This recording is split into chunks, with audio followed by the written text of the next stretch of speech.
तो दोस्तों स्वागत है आपका हमारे YouTube चैनल में। और आज की इस वीडियो में मैं एक्सप्लेन करने जा रहा हूँ Things Heard and Seen movie को, जो 2021 में नेटफ्लिक्स पे रिलीज़ हुई है। और ये मूवी मुझे पर्सनली बहुत ज़्यादा अच्छी लगी। इस मूवी में बहुत सारी डिफरेंट मिस्ट्रीज़ और डिटेल्स हैं जो हम आज इस वीडियो में कवर करेंगे, तो वीडियो को पूरा लास्ट तक देखना। इस मूवी की रेटिंग्स है 5.3 out of 10 on IMDb and on रॉटन tomatoes it's only 36% fresh, जो कि मेरे हिसाब से बहुत कम है, क्योंकि ये मूवी बहुत अच्छी रेटिंग्स डिजर्व करती है। और इस मूवी का मेटाक्रिटिक स्कोर है 50%। तो वीडियो शुरू करने से पहले कहना चाहूँगा कि अगर आपने मेरे यूट्यूब चैनल को अभी तक सब्सक्राइब नहीं किया तो आप उसे सब्सक्राइब करके हमारी यूट्यूब फैमिली में शामिल हो जाइए, क्योंकि इस चैनल पर फ्यूचर में आपको बहुत डिफरेंट टाइप ऑफ वीडियोज़ मिलने वाली हैं। तो अब चलते हैं सीधा वीडियो की तरफ। तो मूवी शुरू होती है एक कोट को दिखाते हुए, जो एक स्वीडिश साइंटिस्ट और थियोलॉजियन ने लिखा था, जिसका नाम था एमेनुअल स्वीडेनबर्ग। एमेनुअल स्वीडेनबर्ग के हिसाब से जब वो 53 साल का था तो गॉड ने उसे दर्शन दिए थे, और उसके बाद ही उसने ये कोट लिखा था, जिसका यूज़ इस मूवी में किया गया है। और वो कोट है, this I can declare things that are in heaven are more real than the things that are in world. और इसका मतलब जो चीज़ें हमारी दुनिया में हैं उससे भी ज़्यादा अच्छी और असली चीज़ें स्वर्ग में हैं। और यहाँ स्वर्ग को एक ऐसी जगह बताई गई है जो हमारी दुनिया से कई ज़्यादा गुना अच्छी है, और ये डिटेल हमें पूरी मूवी में काम आएगी। तो मूवी के फर्स्ट सीन में हमें एक प्रोजेक्टर को कुछ पेंटिंग्स को प्रोजेक्ट करते हुए दिखाया जाता है। और ये जो पेंटिंग्स होती हैं ये बहुत फेमस आर्टिस्ट ने पुराने ज़माने में बनाई थी, और ये सारी पेंटिंग्स हेवन और रियल वर्ल्ड को कंपेयर करती हैं। अब हमें विंटर 1980s का सीन दिखाते हैं, जहां जॉर्ज नाम का एक लड़का अपने घर पहुंचता है, जहां जॉर्ज की छत से उसके मुंह पर खून गिरता है। और फिर वो अपने घर में जाता है, जहां से वो अपनी बेटी को लेकर घर से भाग जाता है, और सीन कट हो जाता है। अब हमें इस विंटर से पहली वाली गर्मियों का सीन दिखाया जाता है, जहां हमें एक बड़े शहर में एक फैमिली को दिखाते हैं, जिसमें होते हैं जॉर्ज और उसकी वाइफ कैथरीन और उन दोनों की बेटी फ्रैनी। और फ्रैनी का उस दिन बर्थडे होता है। अब पार्टी में हमें पता चलता है कि जॉर्ज की एक प्राइवेट कॉलेज में एज अ प्रोफेसर जॉब लग गई है, और उनकी फैमिली जल्दी ही एक रिमोट एरिया में शिफ्ट हो रही है। और यहाँ हमें ये भी पता चलता है कि जो कैथरीन है उसे मोटापा बिल्कुल नहीं पसंद, क्योंकि जॉर्ज को पतली लड़कियाँ पसंद है, और इसलिए वो बिल्कुल फैट नहीं कंज्यूम करती। इवन पार्टी में केक खाने के बाद भी वो उल्टी करने की कोशिश करती है। अब नेक्स्ट सीन में कैथरीन जब एक चर्च में एक एंजल को साफ कर रही होती है, तो जॉर्ज वहां आता है और कैथरीन को उनका नया घर दिखाने के लिए ले जाता है। अब जब वो दोनों उस घर में जाते हैं तो कैथरीन को नए घर में एक पियानो मिलता है, और वो क्यूरियस होती है कि कोई इतना अच्छा पियानो क्यों छोड़कर जाएगा। बट उन दोनों को वो घर अच्छा लगता है और वो उसे खरीद लेते हैं। अब वो सब घर में मूव करते हैं, जहाँ सब लोग बहुत खुश होते हैं। अब घर की सेटिंग करते वक्त कैथरीन को उस पियानो के नीचे से एक पुराना म्यूजिक रिकॉर्ड मिलता है, और फिर पहली ही रात से घर में कुछ हॉन्टिंग्स शुरू हो जाती हैं। रात में फ्रैनी के रूम में एक टॉय फ्लिकर करने लगता है, और एक चेयर अपने आप मूव करती है, जिससे फ्रैनी डर जाती है और जॉर्ज और कैथरीन के पास जाकर सो जाती है। और सेम नाइट को जॉर्ज और कैथरीन को पेट्रोल की स्मेल आने लगती है, जो बहुत अजीब होता है। अब नेक्स्ट डे कॉलेज में जॉर्ज को फ्लॉयड मिलता है, जो यूनिवर्सिटी का चेयरमैन होता है, और वो उसे एक बुक देता है जिसका नाम होता है heaven and the world of spirit and hell. अब घर का सीन दिखाते हैं, जहां बाथरूम में कैथरीन का इलेक्ट्रिक ब्रश अपने आप स्टार्ट हो जाता है और ज़मीन पे गिरकर एक वेट मशीन को तोड़ देता है, और कैथरीन को लगने लगता है कि उसका घर हॉन्टेड है, और जो कैथरीन है वो एक स्पिरिचुअल पर्सन है, और वो इन सब चीज़ों पे यकीन भी करती है। अब घर पे दो लड़के आते हैं जिनका नाम होता है एडी और कोल, और वो दोनों घर की और फ्रैनी की देखभाल करने के लिए जॉब मांगने आए थे, जहां कैथरीन उन्हें कल आने के लिए बोलती है। अब रात के टाइम वो जॉर्ज से एडी और कोल के बारे में बात करती है, और डिस्कशन के बाद वो उन दोनों को जॉब पे रख लेते हैं। अब रात के टाइम सामान रखते वक्त कैथरीन को किचन में एक ओल्ड बुक मिलती है, और इस बुक के अंदर उसे एक पेज मिलता है, और उस पेज पे लिखा हुआ होता है पुराने फैमिली का रिकॉर्ड और उनका डेथ रिकॉर्ड। और उस घर की जो लास्ट डेथ होती है उसका नाम काट रखा होता है, और उस नाम की जगह लिखा हुआ होता है डैम्ड। अब कैथरीन उस बुक के बारे में जॉर्ज को बताने जाती है, पर जॉर्ज सो रहा होता है। अब किचन में बर्तन धोते वक्त कैथरीन को एक रिंग मिलती है, और जैसे ही वो उस रिंग को पकड़ती है कुछ बहुत ही ज़्यादा अमेजिंग होता है। कैथरीन को एक वाइट लाइट अपने आसपास घूमती हुई दिखती है, और वो चौंक जाती है, और वो लाइट अचानक से ही गायब हो जाती है। अब नेक्स्ट डे कैथरीन जाती है टाउन की और उसके घर की हिस्ट्री पता करने के लिए एक जगह पे, जहाँ पे उसे पता चलता है कि उसका घर स्मिथ फैमिली को बिलोंग करता है और जो लास्ट जनरेशन थी स्मिथ फैमिली की वो थी जेकोब स्मिथ और उसकी वाइफ, जो दोनों ही उस घर में मरे थे। और अब कैथरीन को लगने लगता है कि जो मिसेस स्मिथ थी उन्हीं की स्पिरिट उसके घर में है, पर किसी वजह से किसी ने मिसेस स्मिथ का नाम डेथ रिकॉर्ड से काट कर लिखा हुआ है डैम्ड, पर क्यों ये हमें अभी नहीं पता। अब लाइब्रेरी का सीन दिखाते हैं जहाँ पे जॉर्ज मिलता है विल्स नाम की एक लड़की से, जहाँ पे जॉर्ज उससे अट्रैक्ट होता है और फिर हमें कैथरीन को दिखाते हैं जो घर पहुंचकर देखती है कि जॉर्ज बाथरूम में मास्टरबेट कर रहा है, जो कि प्रॉबेबली विल्स की वजह से हुआ। अब सर्दियाँ शुरू होती हैं और घर में सब कुछ ठीक चल रहा होता है। कैथरीन को भी उस स्पिरिट से घर में कोई प्रॉब्लम नहीं होती और एडी और कॉल का रिलेशन अब कैथरीन के साथ अच्छा हो गया था और कॉलेज में जॉर्ज को भी सब पसंद करते थे। अब कॉलेज में जॉर्ज जस्टिन नाम की एक और प्रोफेसर से मिलता है और जस्टिन जॉर्ज और उसकी वाइफ से फ्रेंडशिप का हाथ बढ़ाती है। अब जस्टिन को कुछ समुंदर की क्लासिक पेंटिंग्स जॉर्ज के कैबिन में दिखती है, जिनके बारे में वो उससे पूछती है और जॉर्ज बताता है कि ये पेंटिंग उसने बहुत पहले बनाई थी पर वो अब और पेंटिंग्स नहीं बनाता। अब रात के टाइम कैथरीन को फिर से वो स्मेल आती है और इस बार कैथरीन उस स्मेल का ओरिजिन ढूंढने निकल पड़ती है, जहाँ पे वो नोटिस करती है कि वो स्मेल गराज से आ रही है। अब फ्रैनी को दिखाते हैं जहाँ उसे रूम में एक लेडी की स्पिरिट दिखती है, जिससे वो डर जाती है और कैथरीन के पास भाग कर जाती है, जहाँ कैथरीन को लगने लगता है कि शायद मिसेस स्मिथ की आत्मा उनसे कम्युनिकेट करने की कोशिश कर रही है। अब वो ये सारी बातें जॉर्ज को बताती है पर जॉर्ज को ये सब बकवास लगता है। अब अगले सीन में हमें विल्स और एडी को साथ में दिखाते हैं और हम व्यूअर समझ पाते हैं कि विल्स एडी और कोल की फ्रेंड है। अब नेक्स्ट डे कैथरीन को जॉर्ज के पास से हेवन एंड हेल वाली बुक मिलती है और फिर वो उसे पढ़ना स्टार्ट कर देती है, जिससे उसे बहुत सारी नॉलेज मिलती है हेवन और हेल के बारे में। और दूसरी तरफ हमें जॉर्ज को दिखाते हैं जो जॉगिंग करते करते विल्स के घर पहुंच जाता है, जहां वो दोनों आपस में इंटीमेट होते हैं और जॉर्ज कैथरीन को चीट करता है। अब जब जॉर्ज वापस घर आता है तो वो कैथरीन के लिए फूल लाया था और वो कैथरीन से झूठ भी बोलता है कि वो इतनी देर तक कहाँ था। अब कैथरीन किचन में जाती है जहाँ उसे फिर से वो मैजिकल रिंग दिखती है और कैथरीन उसे पहन लेती है। अब रिंग को पहनते ही कैथरीन को रियलाइज़ होता है कि जॉर्ज ने उसे झूठ बोला है और वो तुरंत ही उन फूलों को डस्टबिन में फेंक देती है। इस सीन में हुआ ये कि जो स्पिरिट घर में है उसने कैथरीन को पोजेस कर लिया और उसे ये सब रियलाइज़ करवाया कि जॉर्ज ने उससे झूठ बोला है और इसका मतलब जो लेडी की स्पिरिट घर में है वो कैथरीन की मदद कर रही है। अब रिंग पहनने के बाद कैथरीन को लगने लगता है कि जॉर्ज एक अच्छा आदमी नहीं है और वो धीरे धीरे इंडिपेंडेंट होने लगती है और वो एडी को एक रात पियानो बजाने के लिए घर बुला लेती है और जब जॉर्ज घर पे आता है तो उसे कैथरीन और एडी पे शक होने लगता है। अब रात को सोते वक्त कैथरीन को एक सपना आता है जिसमें वो देखती है कि गलती से उसके हाथ से वो रिंग निकलकर सिंक में गिर गई है और फिर जब उसे वो निकाल रही होती है तो सिंक में से एक फीटस जैसी चीज़ निकलती है जो बहुत ज़्यादा घिनौनी होती है और तभी जॉर्ज कैथरीन के सपने में आ जाता है जो बहुत ज़्यादा ईविल लग रहा था और कैथरीन डर के मारे जाग जाती है। इस सपने में जो घर की स्पिरिट है वो कैथरीन को ये रियलाइज़ करवा रही है कि अगर उसने वो रिंग उतार दी तो उसके साथ कुछ गलत हो सकता है। अब फ्रैनी को दिखाते हैं जहाँ पे उसे उस लेडी की स्पिरिट अपने कमरे में फिर से साफ साफ दिखाई देती है जो फ्रैनी को देखकर स्माइल कर रही थी और अब फ्रैनी को भी उस स्पिरिट से डर नहीं लगता। अब अगले दिन जॉर्ज को दिखाते हैं जो फिर से विल्स के साथ होता है और कैथरीन को चीट करता है, पर अब विल्स को रियलाइज़ होता है कि वो ये सब गलत कर रही है और वो फिर जॉर्ज से सारे रिश्ते नाते तोड़कर वहाँ से चली जाती है, जो जॉर्ज को बहुत डिसअपॉइंटिंग और अपसेट कर देता है और इसका मतलब जॉर्ज इंजॉय कर रहा था कैथरीन को चीट करना। अब नेक्स्ट सीन में जॉर्ज और कैथरीन जस्टिन और उसके पति के घर डिनर करने के लिए जाते हैं, जहाँ पे जस्टिन और कैथरीन बहुत अच्छे दोस्त बन जाते हैं और वो दोनों अपने म्यूचुअल इंटरेस्ट को एक दूसरे के साथ शेयर करते हैं। अब घर वापस आते वक्त रास्ते में जॉर्ज और कैथरीन लड़ने लगते हैं क्योंकि अब कैथरीन उस रिंग की वजह से जॉर्ज का हाइडिंग कैरेक्टर समझ पा रही थी। अब लड़ाई में जॉर्ज गलती से कैथरीन को धक्का दे देता है जिससे वो गिर जाती है और उसे चोट लग जाती है। अब घर पहुंचने के बाद जॉर्ज कैथरीन से माफ़ी मांगता है पर कैथरीन अब जॉर्ज से इरिटेट होने लगती है और तभी फ्रैनी के रूम का एक लाइट टॉय ब्लास्ट हो जाता है और जॉर्ज शांत हो जाता है और कैथरीन ये अच्छे से जानती थी कि ये काम स्पिरिट का है तो वो इस बात पे बिल्कुल भी रिएक्ट नहीं करती।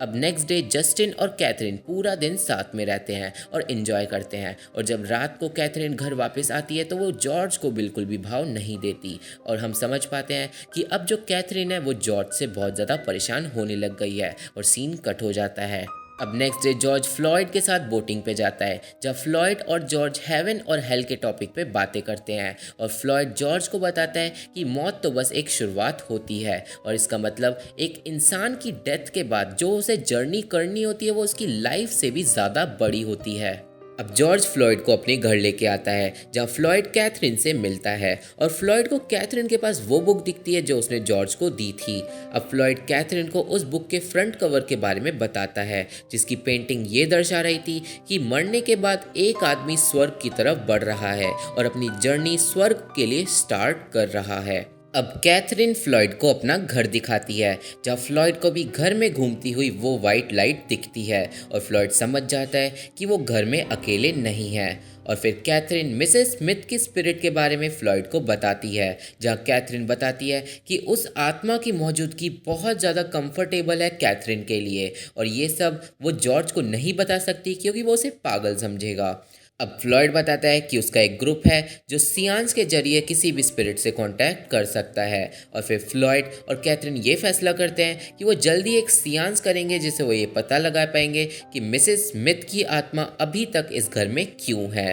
अब फ्लॉयड के जाने के बाद जॉर्ज कैथरीन को घर में एक पार्टी करने के लिए बोलता है, जिससे वो घर में हो रही अनबन को ठीक कर सकें। अब पार्टी का सीन दिखाते हैं जहां आस पड़ोस के सारे लोग आए थे, और अब कैथरीन मैरी नाम की एक औरत से मिलती है जिसने जॉर्ज और कैथरीन को वो घर दिलवाया था। और अब यहाँ बातों बातों में मैरी कैथरीन को उस घर की हिस्ट्री बता देती है। मैरी कैथरीन को बताती है कि जो जेकोब स्मिथ की बीवी थी वो 26 साल की उम्र में मारी गई थी, और ऐसा सबको लगता है कि जेकोब ने ही अपनी बीवी को मारा था। और फिर जो एडी और कोल हैं उनकी फैमिली इस घर में शिफ्ट हुई थी, और फिर एडी और कोल के फादर कैल्विन ने अपनी बीवी एला को उसके बेडरूम में एक रात बंद कर दिया, और फिर अपनी गाड़ी का इंजन ऑन कर दिया, जिससे जो पेट्रोल के फ्यूम्स थे वो बेडरूम में भर गए और एला का दम घुट गया और वो मारी गई। और अब यहाँ कैथरीन समझ जाती है कि जो स्पिरिट घर में है वो मिसेस स्मिथ की नहीं एला की स्पिरिट है, और जो रात को पेट्रोल की स्मेल आती है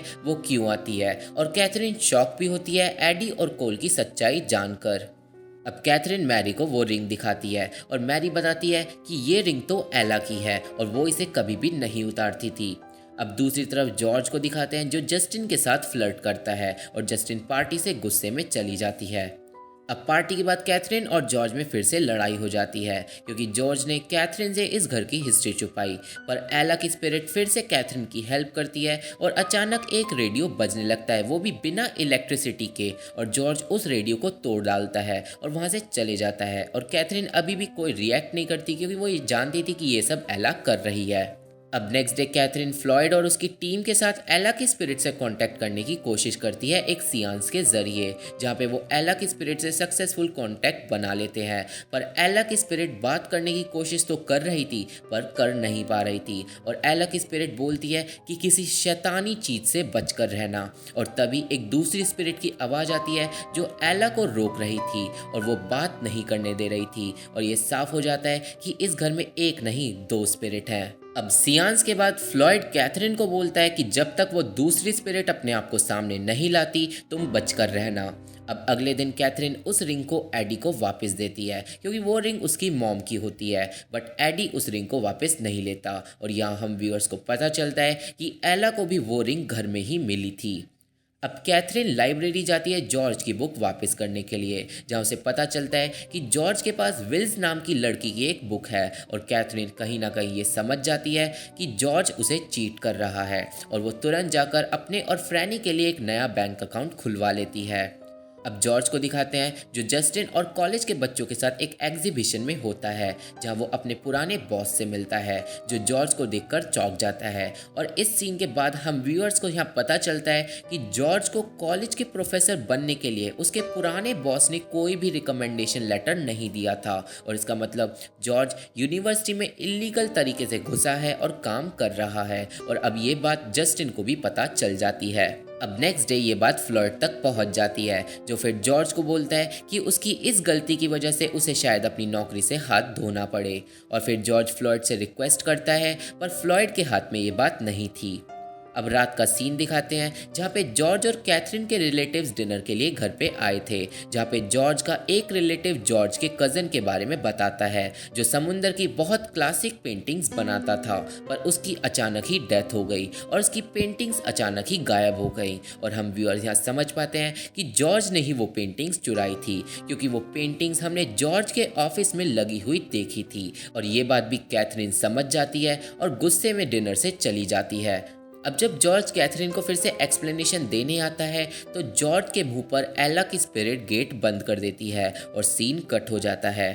अब रात का सीन दिखाते हैं जहाँ गराज में जॉर्ज अपनी कार में बैठा हुआ होता है और उसे कुछ नॉइजेस सुनाई दे रही होती हैं। और इस सीन में हम व्यूअर्स समझ पाते हैं कि जॉर्ज को घर में जो दूसरी स्पिरिट है उसने पोजेस कर लिया है, और इसका मतलब दूसरी स्पिरिट एक ईविल स्पिरिट है, और वो जॉर्ज को बस इसलिए ही पोजेस कर पाई क्योंकि जॉर्ज का माइंड भी ईविल है, और एक ईविल स्पिरिट एक ईविल माइंड को ही पोजेस कर सकती है। ये कॉन्सेप्ट हमें इसी मूवी में देखने को मिला है। अब ये ईविल स्पिरिट किसकी है और घर में हो क्या रहा है, मैं थोड़ा समराइज कर देता हूँ क्योंकि बहुत ज़्यादा कन्फ्यूजन ऑलरेडी क्रिएट हो चुकी है। असल में जेकोब स्मिथ ने अपनी वाइफ को बहुत पहले इस घर में मार डाला था, और फिर जेकोब भी घर में एक मिस्टीरियस तरीके से मारा गया, और फिर घर में जन्म हुआ दो स्पिरिट्स का, एक ईविल जो है जेकोब की स्पिरिट और दूसरी है मिसेस स्मिथ की स्पिरिट जो एक अच्छी स्पिरिट है। अब मूवी में जो अच्छी स्पिरिट है उन्हें एंजल बताया गया है,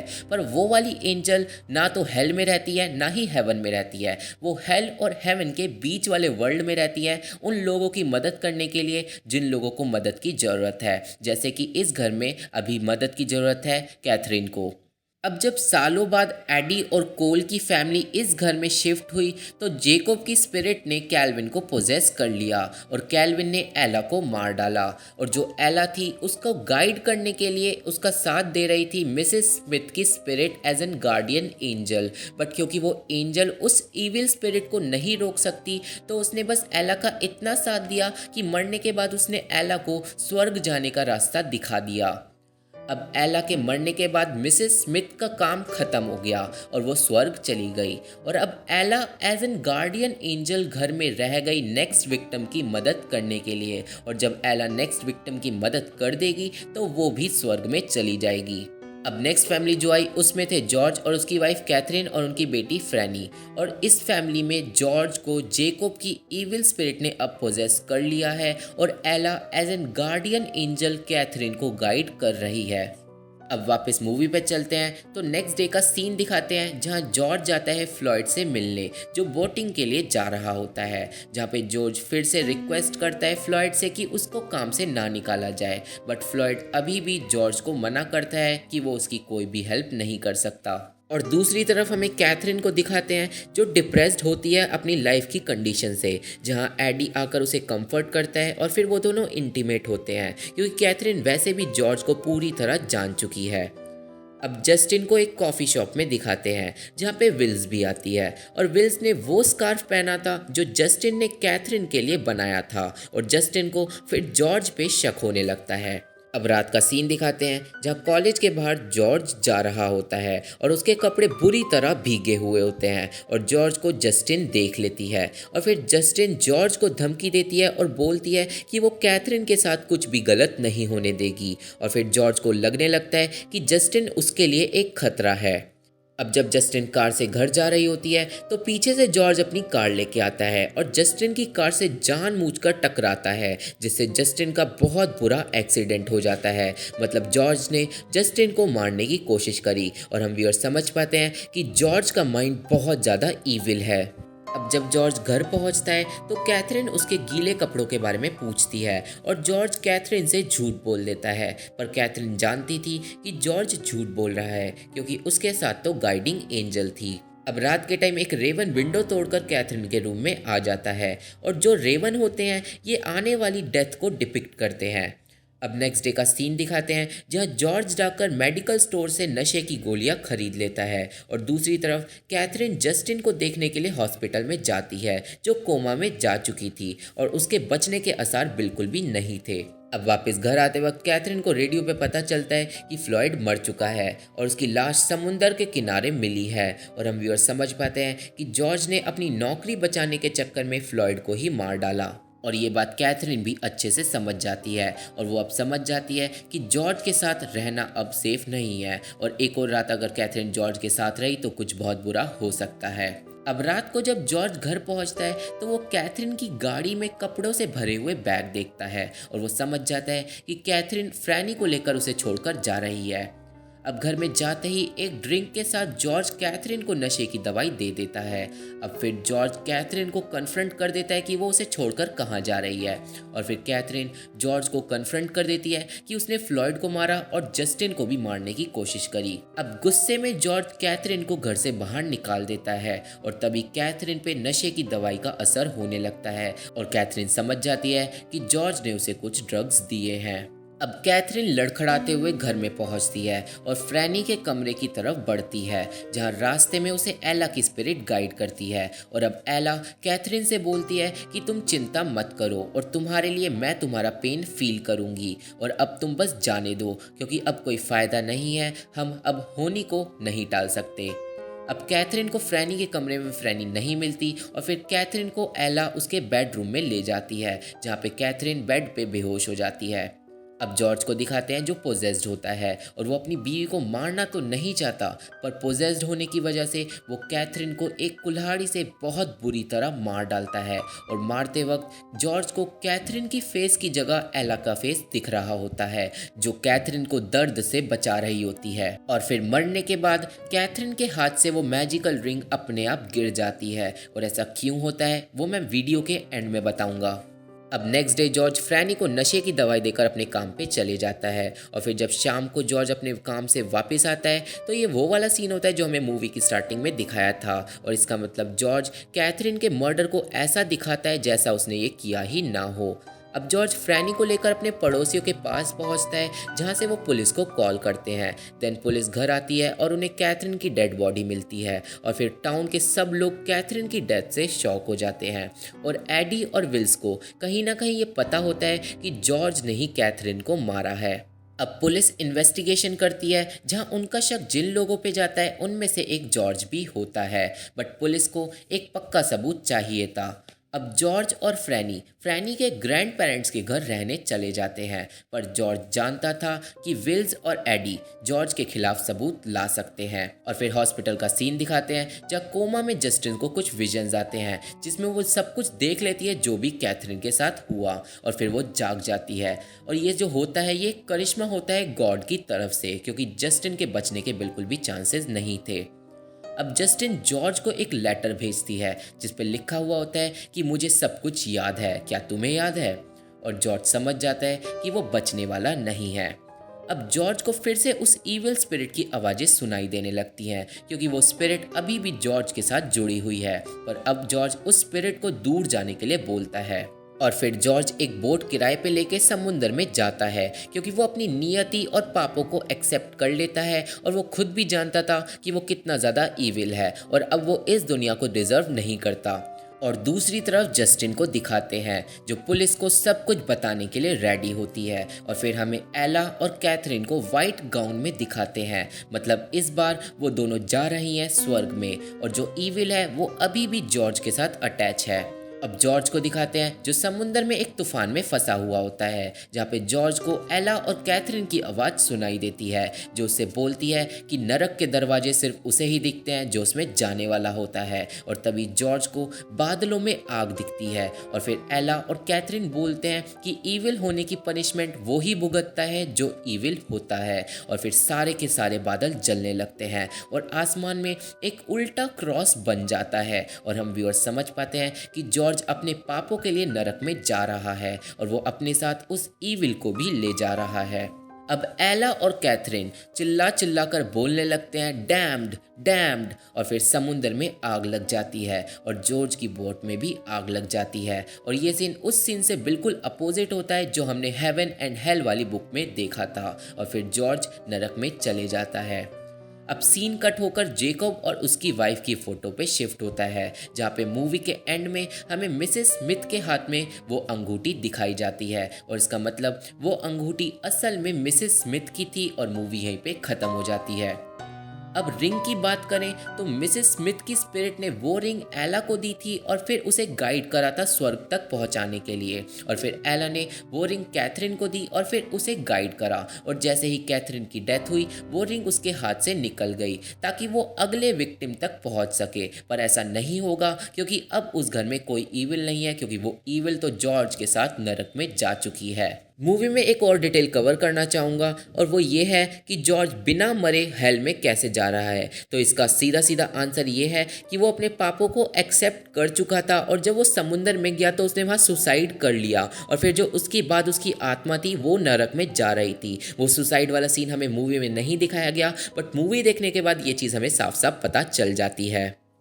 तो ये थी explanation Things Heard and Seen movie की, जो मुझे बहुत ही ज़्यादा अच्छी लगी। इस मूवी को देखने के बाद हम व्यूअर्स हेवन और हेल के बारे में बहुत कुछ समझ पाते हैं। मूवी में बहुत सारी छोटी डिटेल्स भी हैं जो मैं इस वीडियो में कवर नहीं कर सकता, क्योंकि ऑलरेडी ये वीडियो बहुत ज़्यादा लंबी हो गई है। ये मूवी आप एक बार ज़रूर देख सकते हो, क्योंकि ये मूवी बाकी हॉरर मूवीज़ के मुकाबले सेंस और लॉजिक वाइज बहुत ज़्यादा अच्छी है। इस मूवी में कोई टिपिकल हॉरर स्टोरी नहीं है, और मूवी देखते वक्त आप बिल्कुल भी बोर नहीं होते। तो इस वीडियो के साथ मुझे आशा है कि आपको ये मूवी समझ आ गई होगी। मूवी से रिलेटेड कोई भी क्वेश्चन हो तो आप मुझे कमेंट बॉक्स में पूछ सकते हो। तो आज की वीडियो में बस इतना ही। वीडियो पसंद आया तो चैनल को सब्सक्राइब कर देना, वीडियो को लाइक एंड शेयर करना मत भूलना। Thank you, bye bye.